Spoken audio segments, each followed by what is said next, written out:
Hi, welcome back to the channel. Today we're going to be exploring the RRSP Meltdown. Odds are you've heard of this strategy, but you may not know why you'd want to do it. In this video, we're going to explore my top 4 reasons why I think you should consider an RRSP Meltdown. Let's get into it.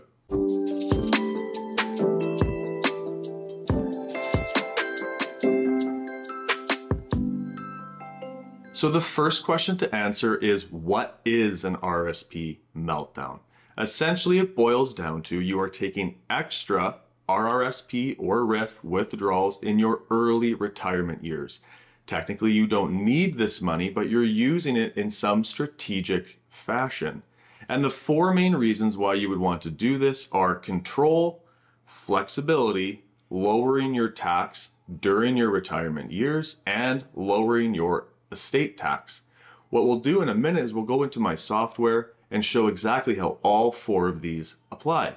So the first reason of my top 4 reasons for the meltdown is control. And here's what I mean by that. To make sure we're on the same page, in the example I'm going to show my software in a minute, I'm going to be a single person in the province of Ontario. If you go to taxtips.ca, they have this beautiful chart that lays out federal and provincial combined tax rates. You can see last year's and this year's to kind of compare them side by side. But if we use an example of having, let's say, $250,000, $250,000 in an RRSP, if I were to pass away right now in that scenario as a single person, it would have transitioned into my estate with a marginal tax rate of 53.53%. That's pretty hefty for a tax bill. And if you go over to Ernst & Young's website, another beautiful website with lots of tax information, and if I were to put $250,000 in and look at Ontario, my average tax rate that the estate would be looking at would be 36.19%. So when we're talking online or with you about 30, 40, 50% tax rate, you can see how it is actually very reasonable for us to be talking about that in the case of transitioning $250,000 into an estate. So where the control comes in is maybe right now I'm only drawing $50,000 or $55,000 of taxable income, and so I'm in somewhere around here, 20 to 24% marginally taxed. And I could say, you know what, I'm going to do an RRSP meltdown. That was RRSP meltdown of, let's say, $10,000, $15,000. And I'm going to bring my taxable income up to $65,000. I don't technically need that money. I'm simply doing it to control the tax rate. So it brings my marginal tax rate up to 29.65, much, much lower than the potential 53% that my estate could pay. And if we go back to Ernst & Young and look at Ontario, it brings my average tax rate down to 17.09 from 36.19. So it's a 19% savings on average tax rate, which is definitely something that could be worth it, especially if you're investing that money now into the TFSA and allowing it to grow. Which leads me to the second of my 4 reasons, which is flexibility. And here's what I mean by flexibility. So in this scenario, I have me as a 62-year-old that's just transitioning into retirement. And what I see lots of people being enticed by, and there's definitely a lure to this, and look at the effective or average tax rate in my first couple of years if I leaned on the TFSA for my extra income beyond a little pension that I have in this example. That's very enticing to be at 1.34%. However, long term, there are some downsides. And again, I'm going to focus on flexibility, and I'll get to the taxes in a minute. If we go out to a random year, and I'm going to use age 80 or the year 2042 as the example here, we look out to what my actual investments are in this example. And I have RRSPs of $582,149, and I have a TFSA valued at $20,318. This sounds fantastic, but it could be better and it could be more flexible. If I flip over to the meltdown scenario and go to that same year, age 80, In this scenario, you'll notice a few things. A, I'm pushing a lot of income out of my RSP in the early years, and even more income in the first 3 years before I have CPP kicking in. And to be clear, I don't address CPP timing or OAS timing in this video because I wanted to strictly isolate the RRSP meltdown. I know I can bring more value to this plan by looking at those things as well, but I wanted to isolate the RRSP meltdown. So I'm pulling lots of extra income out, and what I'm doing with it is I'm piling it into my TFSA over here. So if we now go out to age 80, instead of having, was it 500,000 in my RSP, I'm only at 100,000. And the TFSA, instead of being only at 20,000, is at $360,000. Here's where the flexibility shines, because imagine being age 80 and having an unexpected expense, or maybe 75 or having an unexpected expense. The same kind of holds true throughout, because the reality is you absolutely are going to have unexpected expenses in retirement. Maybe a car breaks down sooner than you anticipate. Maybe your roof blows clean off your house and you need a new one. Whatever the scenario is, there will be unexpected expenses that come up. And if I was 80 in this scenario and I had almost all of my investments tied up into RSP, I know that I'm at the mercy of the tax system that year, because I have to go to a taxable income source to get that extra income. Whereas by today's income tax rules, I can go to the TFSA here and I can just pull money out and it won't affect my taxes at all.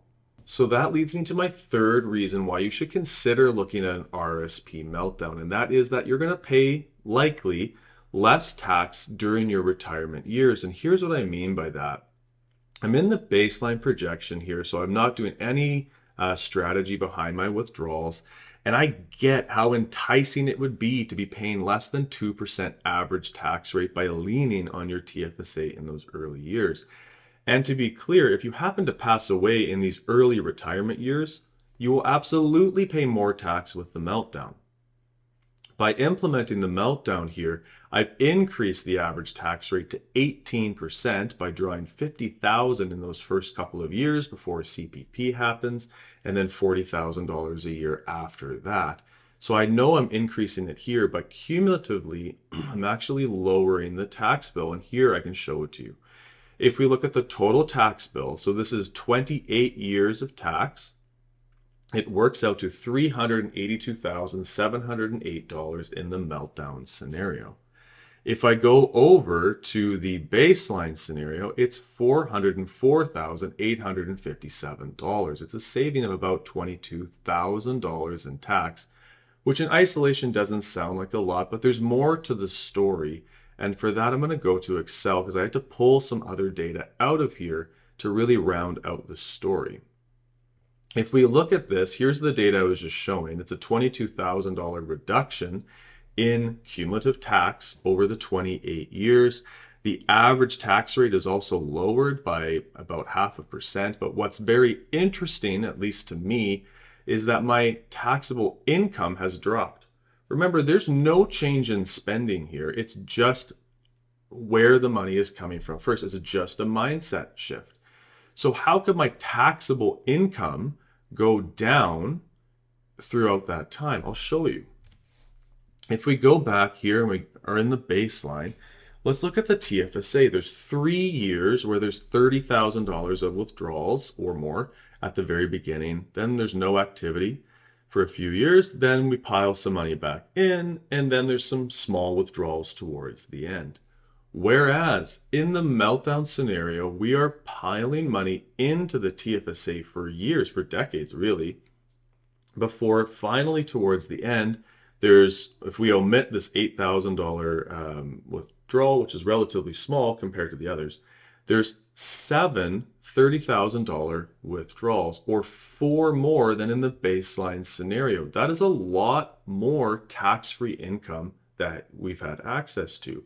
And to go back to point 2, it's just, again, so much more flexible because we can always draw this $30,000 way back here if you need a new car or a new roof or whatever it is. Now, this also will lead me to my final point, which is number 4, and that's that you're going to pay less money in estate tax as well. So we're not only saving tax during your retirement, but it has the very high potential of saving you estate tax as well. So let's look at that. For this, I'm going to go back to the baseline to start. And we have a column. It's fantastic. Everything's laid out here where we have the estate tax. And I'm going to go back to the Excel in a second to compare them side by side. But you can see the estate tax is $158,707 at age 90. That's because my estate in this scenario is comprised of a large RSP, a very small TFSA, and real estate. So the real estate would transition tax-free if it's my primary residence. The TFSA would transition tax-free. This would be all taxable, generating the nearly $160,000 tax bill. In the meltdown scenario, if I go here, my tax bill drops all the way to 0 already by age 83.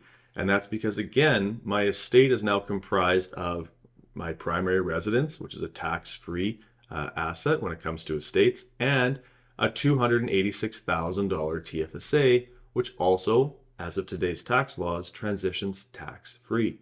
So let's go back to Excel and compare these side by side. And I have 2 columns here, one with the less tax at age 90, which is the full projection. And I also want to highlight the less tax at age 80 as well, from the earlier example where I was showing the flexibility. So let's start at 90 though.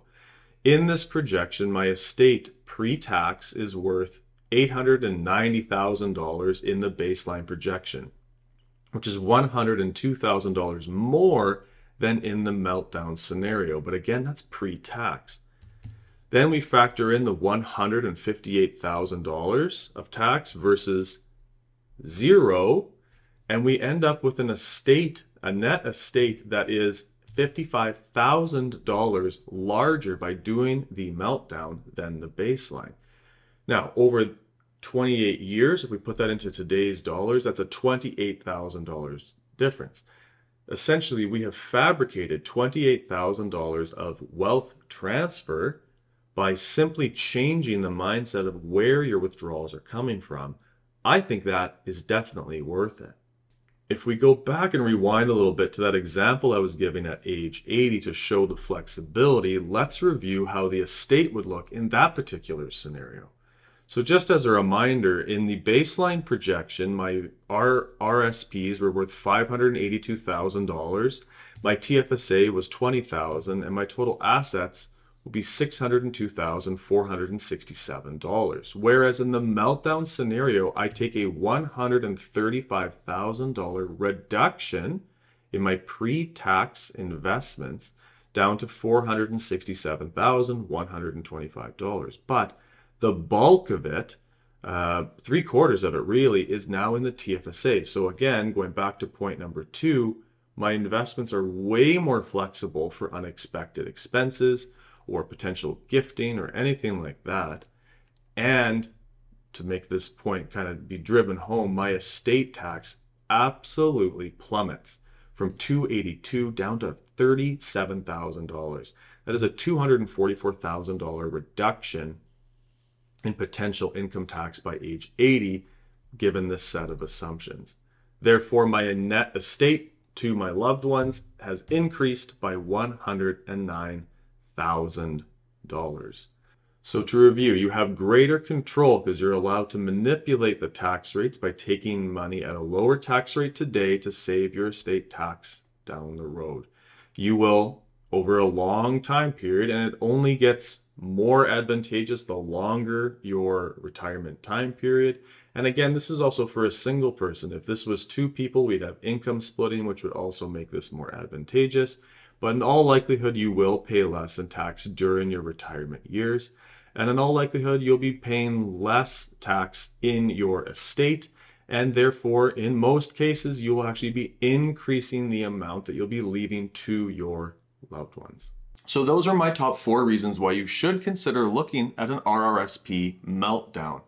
Now, I do find it quite case by case, and I have seen scenarios where it doesn't make sense. So if it's something that you want to start exploring, there'll be a link down below that you can reach out directly to me and we can start taking a look. Until next time, keep planning.